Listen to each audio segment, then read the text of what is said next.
Hi. Okay, 113 வரைக்கும் நம்ம ஏற்கனவே பார்த்துருக்கோம். இப்போ 114வது பார்ப்போம். இலங்கையில் உள்ள தனியார் சர்வதேச பாடசாலைகளை பதிவு செய்யும் இடம், கம்பெனிகள் பதிவு செய்யும் இடம்.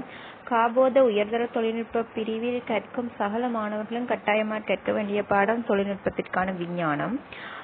தெற்காசிய வலய நாடுகளில் அதிகளவு எழுத்தறிவு வீதத்தை கொண்ட நாடு இலங்கை. இலங்கையில் புதிதாக 2021 ஆண்டில் உருவாக்கப்பட்ட 100வது கல்வி வலயம் எந்த மாகாணத்தில் உள்ளது? வடமாகாணம்.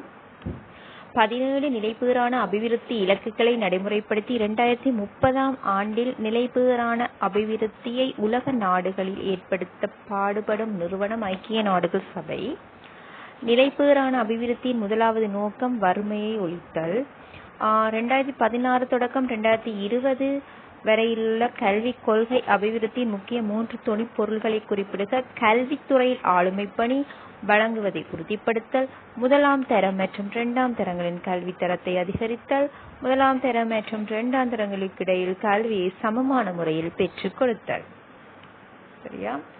நெக்ஸ்ட், கல்வியுடனான தொடர்புடைய சில சர்வதேச தினங்களை குறிப்பிடுக. உலக ஆசிரியர் தினம் அக்டோபர் 5, இலங்கையில் ஆசிரியர் தினம் அக்டோபர் 6ஆம் தேதி கொண்டாடப்படுகின்றது.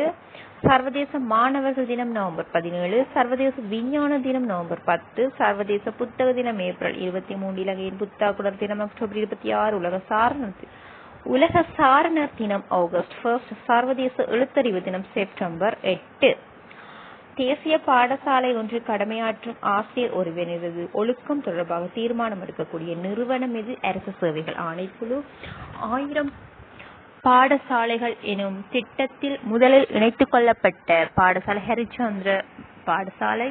பிள்ளைகளில் உயரமும் நிறையும் வயதுக்கு பொருத்தமாக உள்ளதா என காட்டும் சுட்டன் பாடி மாஸ் இண்டெக்ஸ், அதாவது BMI என்று குறிப்பிடுவாங்க. சரியா? ஓகே. நெக்ஸ்ட், 2020 ஆண்டின் சர்வதேச ஆசிரியர் தினத்துக்கான யுனெஸ்கோவின் கருப்பொருள் யாது? ஆசிரியருக்கான நிலையிலும் முன்னோக்கி சென்று எதிர்காலத்தை மீள ஆக்குபவர்.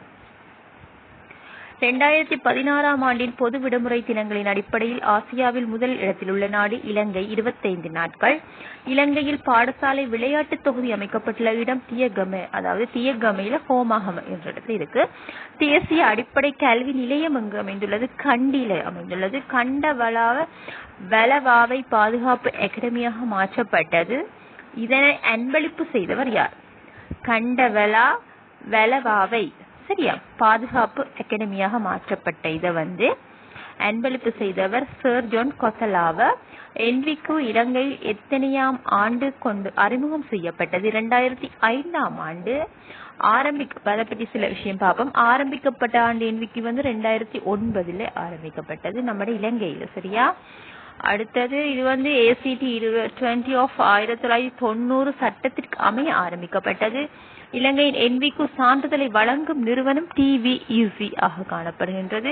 என்விக்குல 7 வரையான மட்டங்கள் காணப்படுகின்றது. இதில் 7வது மட்டத்தை பூர்த்தி செய்தால் அது பட்டத்திற்கு சமனாக காணப்படுகின்றது.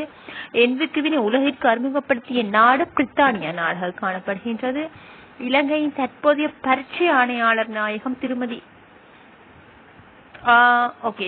ஏகே சுபாஷினி இந்திகா குமார் எனக்கு. ஓகே, நம்ம 130, 131 வரைக்கும் பார்த்திருக்கோம். சரியா? ஓகே, பேலன்ஸை நம்ம அடுத்த வீடியோல பார்ப்போம். சரியா? Okay, thank you.